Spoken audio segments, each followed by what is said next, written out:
En la línea telefónica, como siempre, agradezco mucho que nos tome la llamada el doctor Mauricio Meshulam, internacionalista, experto en estos temas. Él es catedrático, investigador de la Universidad Iberoamericana. Mauricio, ¿cómo estás? Buenas tardes.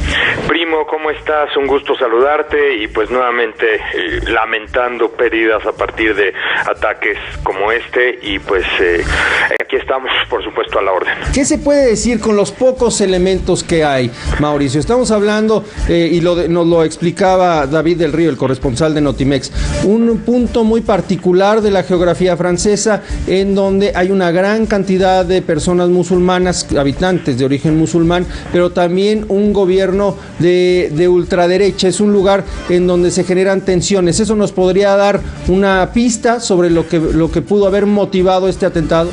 Mira, probablemente sí. Yo te diría que en general en Francia hay una importante actividad yihadista.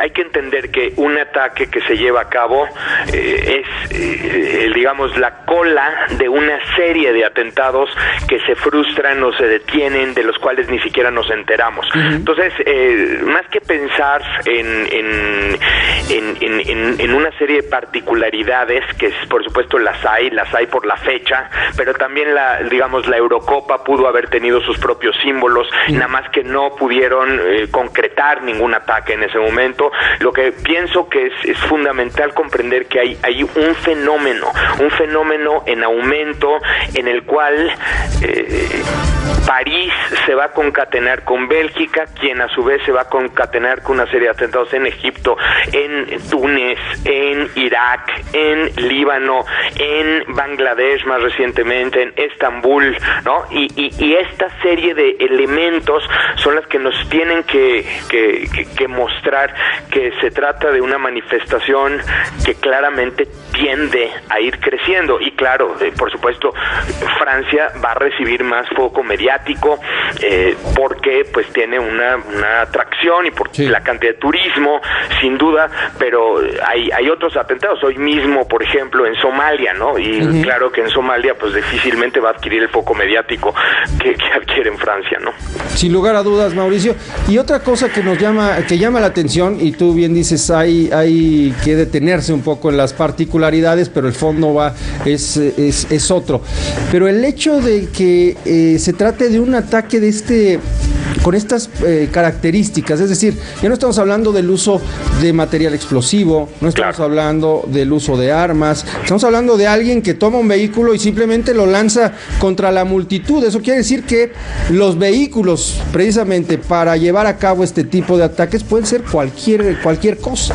Exacto. Mira, para ataques caseros hay que voltear al caso Palestina-Israel, que es un caso donde se han perpetrado ataques de este tipo en los últimos meses, yo diría en el último año, una gran cantidad de ataques caseros con cuchillo. Una persona toma un cuchillo, amenaza a personas en una estación, o bien una persona toma un coche y lo utiliza como proyectil en contra de 3, 4, 5 personas que están paradas en una estación. Aquí lo que pasa es que esto mismo, lo del coche, se lleva a cabo de manera más masiva y además en una fecha simbólica, en un momento como clave, y por supuesto que adquiere un mayor foco, ¿no? Pero sí, definitivamente la reflexión que tenemos que entender es que este tipo de atentados se están llevando a cabo sobre objetivos blandos, objetivos que se conocen como suaves, es decir, son objetivos fáciles para quienes los perpetran, son objetivos fáciles de atacar. Estás hablando de zonas que no tienen un control de seguridad, o bien en este caso una persona que no necesariamente recibió un entrenamiento, o sea, no necesariamente estás hablando de un yihadista que fue a Siria y a Irak y recibió instrucciones de combate por parte del Estado Islámico. No, estás hablando de un individuo, no sabemos ni siquiera si pertenece o no pertenece a alguna organización, pero es un individuo que se monta en un camión y va y lo arrolla y arrolla con él a decenas de personas. Sabemos, de hecho, más de 100 personas fueron arrolladas, varias decenas mueren, otras tantas, muchas resultan heridas, y entonces estás hablando de un tipo de atentados que son muy difíciles de predecir, muy difíciles de contener y muy difíciles, por lo tanto, de evitar. Mauricio, esto me lleva a otra pregunta, que es el tipo de adoctrinamiento. Hasta ahora hemos hablado de personas, los terroristas, ¿no?, que finalmente tienen una influencia muy fuerte y que están pues muy empapados, están fanatizados, ¿no?, por las ideas que difunden los grupos terroristas. Pero podríamos hablar de que esta influencia podría ir más allá, es decir, que personas que no tienen ese adoctrinamiento específico de viajar a Siria, de viajar a los puntos en donde opera el Estado Islámico, puedan ya realizar este tipo de actos de alguna manera con una influencia lejana, sin tener claro, es una influencia distante, sin tener tan claras las ideas que pretenden propagar los extremistas?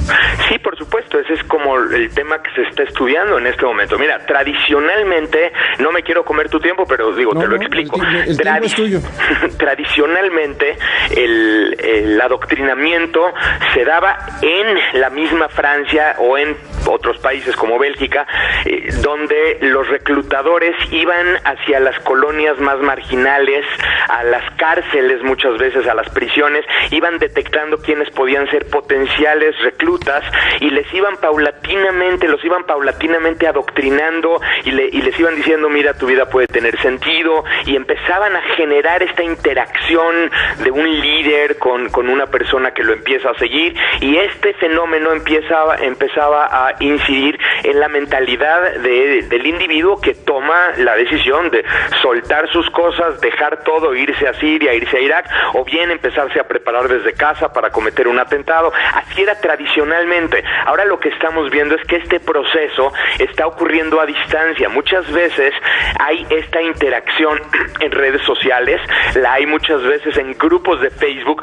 donde no necesariamente, ya ahora sí que con los tiempos actuales, no necesariamente a partir de un líder, grupos de Facebook se empiezan a incitar unos individuos a otros de manera horizontal, como sucede, ¿no? Y vas a ver grupos de Facebook donde muchas personas se empiezan a invitar, mira, nuestra vida puede tomar sentido, y obviamente van a elevar estos grupos de Facebook, van a subir al altar a individuos como el que hoy perpetró el atentado, y muchas personas también lo reciben como un incentivo para cometer atentados similares. O sea, estos actos terminan, por supuesto, generando terror en una gran cantidad de población, pero también generan un sentido de atracción en un grupo reducido de personas, quienes ven en esto un ejemplo a seguir para cometer un ataque posteriormente.